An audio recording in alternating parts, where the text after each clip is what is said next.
아까도 지금 남들의 시선에서 벗어나는 게 되게 중요하다고 또 얘기를 해주셨는데 두 분 다 나의 좀 목소리를 듣는 일을 굉장히 열심히 해오셨기 때문에 좀 그런 순간이 있는지 궁금해요. 아까도 그런 내가 사실은 신경 쓰고 있는 게 타인의 시선이었구나 라는 거에서 나로 방향을 돌리는 연습 같은 것들을 두 분이 나름의 방식으로 아마 해오시지 않았을까 싶은데요. 사실 왜냐하면 하시는 선택마다 되게 얘기를 많이 들으셨을 것 같아요. 야, 너 그게 되겠냐? 라는 얘기라든지 너 그럼 망해 뭐 이런 얘기들도 많이 들었을 것 같은데 그런 순간들이 결국에는 내 선택으로 좀 갈 수 있었던 방법이나 아니면 그때 내가 했던 생각들 이런 것들이 또 궁금합니다. 한 분씩 또 들어보면 좋을 것 같은데요. 어떠셨어요? 선영님은? 저부터 할까요?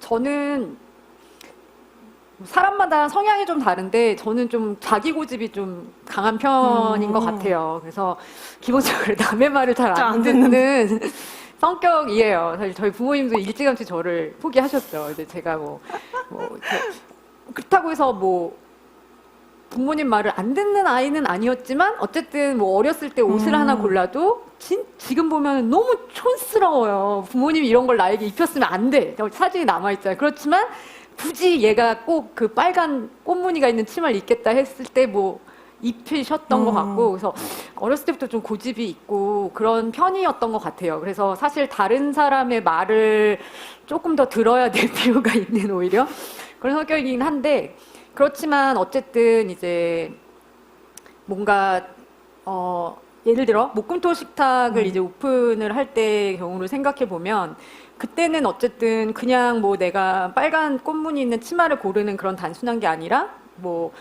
제주도에 내려가셨을 때도 그런 마음이었겠지만 지금까지 내가 어쨌든 축적해 놓은 나의 자본을 많이 들어가는 거고 그리고 내가 어쨌든 내 이름을 걸고 뭔가를 이제 해보겠다고 하는 그런 책임감도 좀 있고 그렇기 때문에 그때 좀 많은 분들에게 의견을 들었던 것 같은데 제가 분명히 생각하는 것이 확고한 후에 저는 다른 사람 의견을 듣는 것 같아요. 그러니까 너무 초창기부터는 남의 말을 별로 많이 듣지 않고요.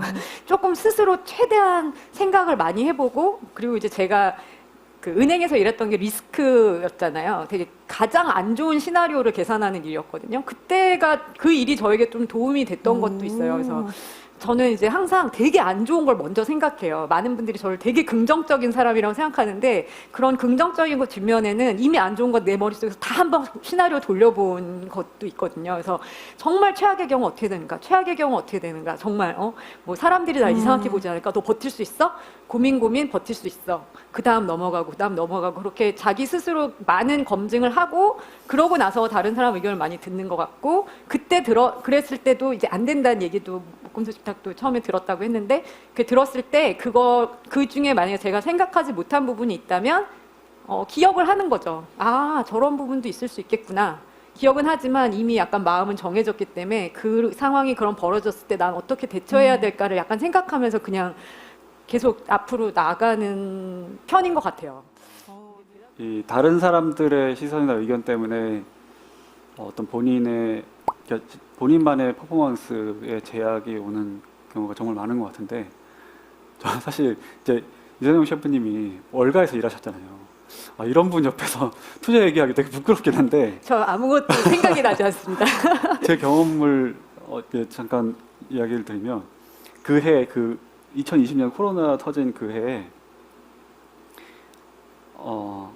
제가 개인적으로 제일 힘들었던 시간은 그 3월 달에 전체 지수가 폭락할 때가 아니었어요. 10월쯤이 저한테는 제일 힘들었었는데 그 이유가 뭐냐면 그 코로나 터지기 이전부터 제가 보유하고 있던 좀 주력 이제 종목이 있었어요. 그 종목이 그러니까 남들 다 같이 빠질 때 빠진 거는 당연히 무섭고 힘들긴 하지만 다 같이 죽고 있는 거니까 그렇게 초조하진 않았어요. 어차피 시간이 지나면 회복될 거란 거는 기대를 하고 있었거든요. 근데 그 코로나 사태도 아무도 예상 못했지만 V자 반등도 아무도 예상 못했거든요. 그리고 이제 그 개인 투자자들끼리도 이제 커뮤니티가 생기다 보니까 저 말고 다른 투자자분들의 성과도 막 이야기가 들리잖아요.